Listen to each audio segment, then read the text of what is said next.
রাধে রাধে বন্ধুরা, আশা করি সবাই ভালো আছো। আর কাতলা মাছের ঝাল বানাবো। আলুটা ভালো করে ভেজে নিয়েছি, কাতলা মাছটা আগে ভালো করে ফ্রাই করে নিয়েছি, কাড়াভাবে, বেশি কাড়া নয়, একটু হালকা কাড়া। আলুর সাথে এখন কাজু পেস্ট, জিরা পেস্ট, লঙ্কার পেস্টটা ঢেলে দিব। ভালো মতন আলুর সাথে মশলাটা ভেজে নিব, সাথে একটু কাশ্মীর মির্চ দিব, লাল লাল মির্চ, কালারটা আসার জন্য। আর হালকা জল দিয়ে মাছটা ঢেলে দিব। এইভাবে খেয়ে দেখবে, খুব ভালো লাগে, অসাধারণ টেস্টি। ভালো থেকো, খুশি থেকো।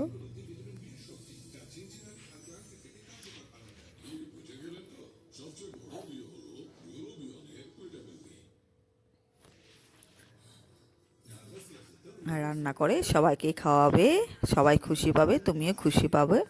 রাধে রাধে, ভালো থেকো।